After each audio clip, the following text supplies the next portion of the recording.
This is Tank's Vlog for December 10th, 2017, wrapping up the day in sports. It was an NFL weekend, week 14, as we hit the final stretch of 4 games. Perhaps the craziest scene today was in Buffalo, where they played in whiteout conditions, a blizzard, lake effect snow, heavy snow throughout the game, winds, craziness. I'm surprised anybody even scored in this game. But the Bills and Colts each got a touchdown in regulation, and the game went to overtime, where LaShawn McCoy, who rushed for 156 yards in the snow, scored a walk-off touchdown, a 21-yard touchdown, slushing through the snow as banks of snow were all over the field. You know, if anyone got seriously injured, they couldn't bring out the cart. The snow was so that heavy. And think about this. Think about the Colts this week. They just played this game in the snow. And they have a game Thursday night in Indianapolis. How are they going to get to home? 3 days rest in between the games. Monday, Tuesday, Wednesday, that's all they have. And then prepare to play Thursday. Good luck, Indianapolis. Bing! Jeez. Then it was in Cincinnati, where the Chicago Bears woke up out of their hibernation, ending a 5-game losing streak. Mitchell Trubisky had a terrific game, 271 yards passing, a touchdown, as Jordan Howard rushed for 147 yards and 2 touchdowns, and the Bengals just continue to self-destruct. Is Marvin Lewis really going to come back next year? This has got to be the end of Marvin Lewis. If he doesn't get fired this year, then they're never going to fire him. He's got more job security than someone at the DMV. Jeez. Elsewhere in Ohio, the Browns had a 21-7 lead. Fans were tasting victory, and then it was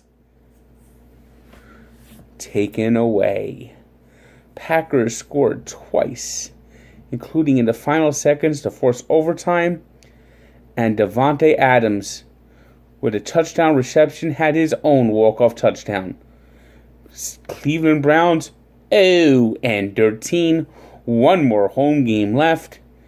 They have now lost, going back to the last 3 games of the 2015 season, they have lost 31 of 32. And going back to 2014, Thanksgiving, they have now lost 46 of 50. Yowzer. Ouch, ouch, ouch.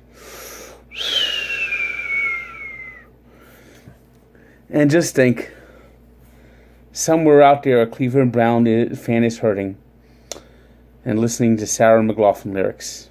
In the arms of an angel is the Cleveland team.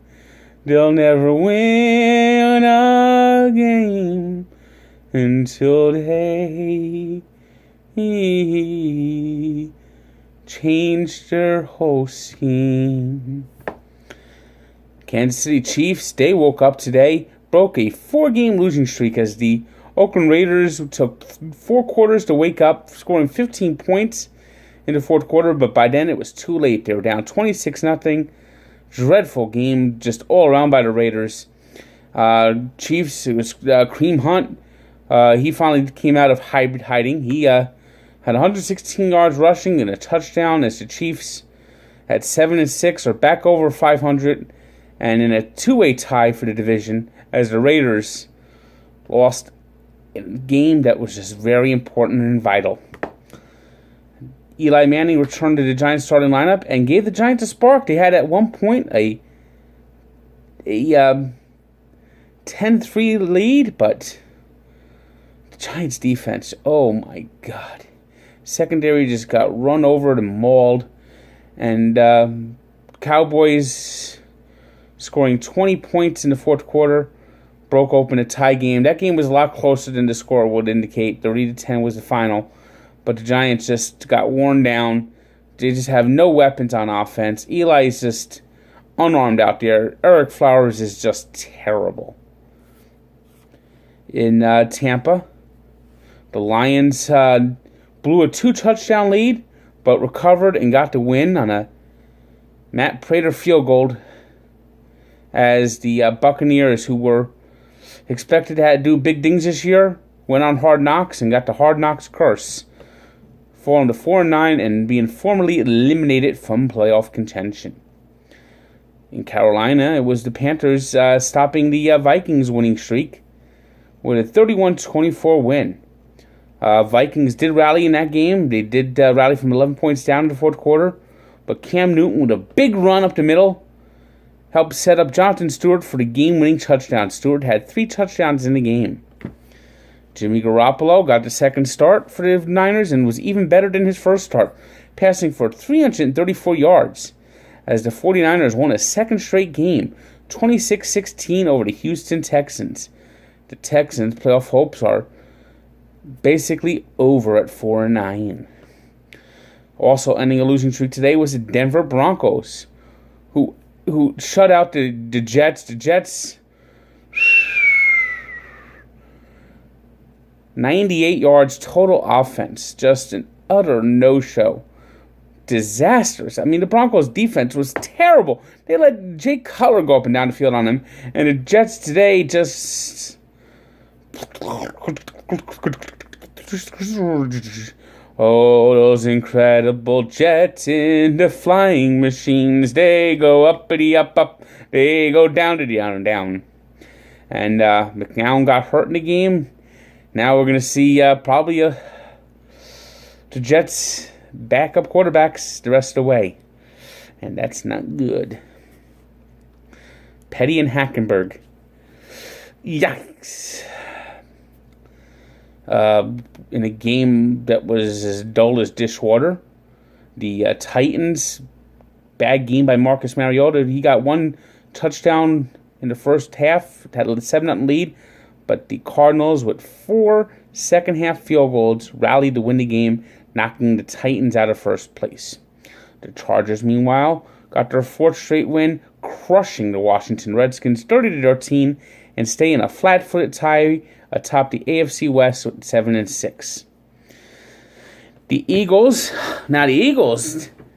they won today. They got a big win. They did what they had to do. They had to bounce back after their bad loss in Seattle last week, but they won, clinched the division, but it came at a cost. Carson Wentz suffered a knee injury late in the game. He passed for 291 yards with 4 touchdowns before exiting, but the Eagles are fearing the worst as an ACL tear, or at least a partial tear, is looking like the possibility. Now, Nick Foles did help them get in field goal range, kick 2 field goals to win the game, but at 11-2, the Eagles have the top seed, but without Wentz, a possible MVP candidate, I don't know what's going to happen.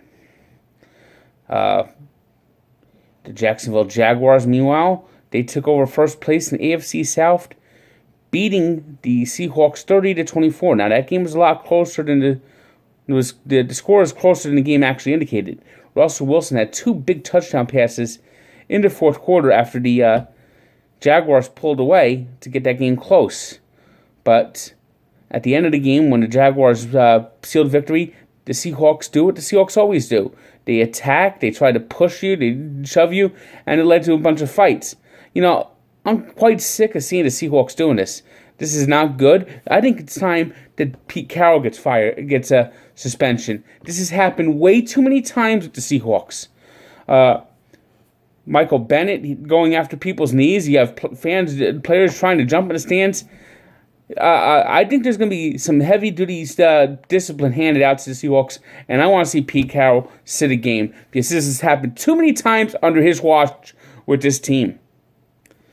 In the night game, the Pittsburgh Steelers, they took a big lead early, fell behind in the third quarter, and then rallied to win 39-38, as Ben Roethlisberger became the first player in NFL history that passed for 500 yards 3 times. passing for 506 yards as the Steelers beat the Ravens 39-38. Chris Boswell, fourth time in 5 weeks that he's kicked a field goal in the last minute for the Steelers to win. Now, you want to talk about MVP candidates? How about Antonio Brown? 11 receptions, 213 yards. He's putting up numbers for receivers. He is carrying this team. Now, he didn't get a touchdown today, but he's made some incredible catches throughout the year. Steelers now 11-2. They've clinched their division, and next week they get ready to play the Patriots, and what's probably going to decide who is going to be the home team for the AFC Championship game. Let's see. NBA, quick wrap-up. Knicks over Hawks, Raptors over Kings, Celtics over Pistons, Pacers over Nuggets, Timberwolves over Mavericks, Pelicans over the 76ers. NHL, just a quick recap as well. Maple Leafs blank the Oilers. Blackhawks 3-1 over Coyotes. Blues in overtime over the Sabres. And the Wild in overtime over the Sharks. Today's 3 stars are Ben Roethlisberger for his 506 yards against the Ravens. Victor Oladipo of the Pacers, who had 47.7 rebounds, 6 assists in their win over the Nuggets. And Curtis McElhinney, who had 41 saves as the Maple Leafs beat the Oilers. Today's birthday shout-out goes to